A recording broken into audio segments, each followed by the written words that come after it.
Enquanto isso, Saulo ainda respirava ameaças de morte contra os discípulos do Senhor. Dirigindo-se ao sumo sacerdote, pediu-lhe cartas para as sinagogas de Damasco, de maneira que, caso encontrasse ali homens ou mulheres que pertencessem ao caminho, pudesse levá-los presos para Jerusalém. Em sua viagem, quando se aproximava de Damasco, de repente brilhou ao seu redor uma luz vinda do céu. Ele caiu por terra e ouviu uma voz que lhe dizia: Saulo, Saulo, por que você me persegue? Saulo perguntou: Quem és tu, Senhor? Ele respondeu: Eu sou Jesus, a quem você persegue. Levante-se, entre na cidade, alguém lhe dirá o que você deve fazer. Os homens que viajavam com Saulo pararam emudecidos. Ouviam a voz, mas não viam ninguém.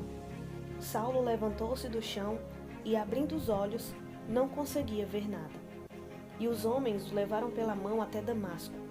Por 3 dias ele esteve cego, não comeu e nem bebeu. Em Damasco havia um discípulo chamado Ananias. O Senhor o chamou numa visão.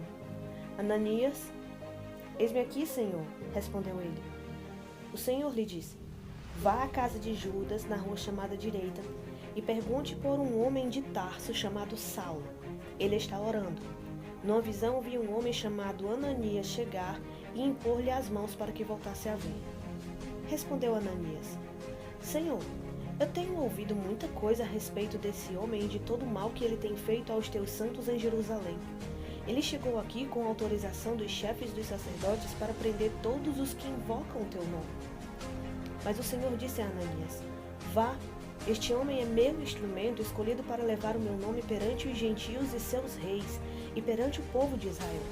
Mostrarei a ele o quanto deve sofrer pelo meu nome. Então Ananias foi, entrou na casa, pôs as mãos sobre Saulo e disse: Irmão Saulo, o Senhor Jesus, que lhe apareceu no caminho por onde você vinha, enviou-me para que você volte a ver e seja cheio do Espírito Santo. Imediatamente, algo como escamas caiu dos olhos de Saulo e ele passou a ver novamente.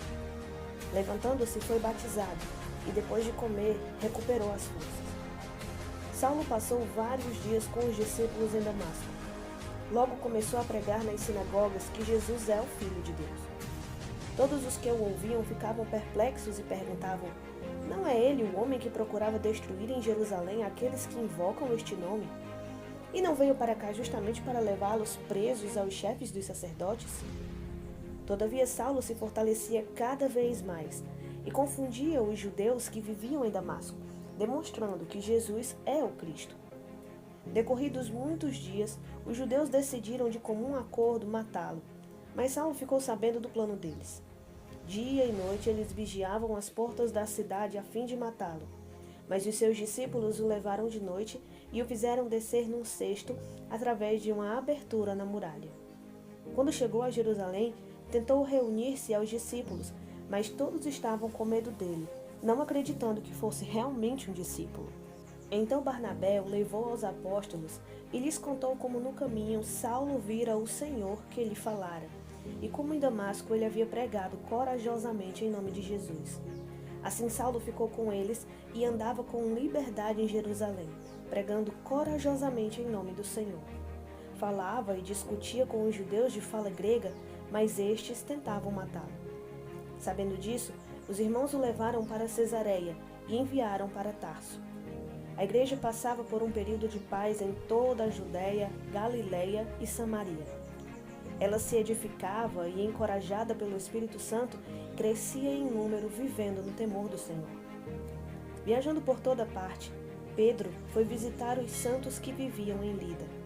Ali encontrou um paralítico chamado Enéas, que estava acamado fazia 8 anos. Disse-lhe Pedro: Enéas, Jesus Cristo vai curá-lo.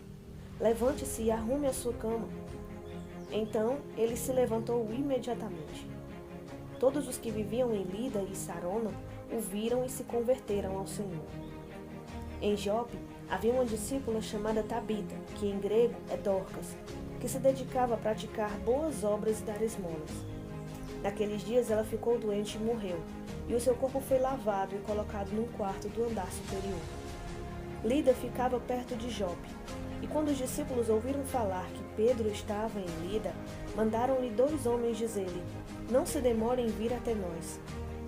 Pedro foi com eles e quando chegou foi levado para o quarto do andar superior. Todas as viúvas o rodearam chorando e mostrando-lhes os vestidos e outras roupas que Dorcas tinha feito quando ainda estava viva. Pedro mandou que todos saíssem do quarto. Depois ajoelhou-se e orou. Voltando-se para a mulher morta, disse: Tabita, levante-se. Ela abriu os olhos e, vendo Pedro, sentou-se. Tomando-a pela mão, ajudou-a a pôr-se em pé. Então, chamando os santos e as viúvas, apresentou-a viva. Este fato se tornou conhecido em toda a cidade de Jope, e muitos creram no Senhor. Pedro ficou em Jope durante algum tempo, com um curtidor de couro chamado Simão.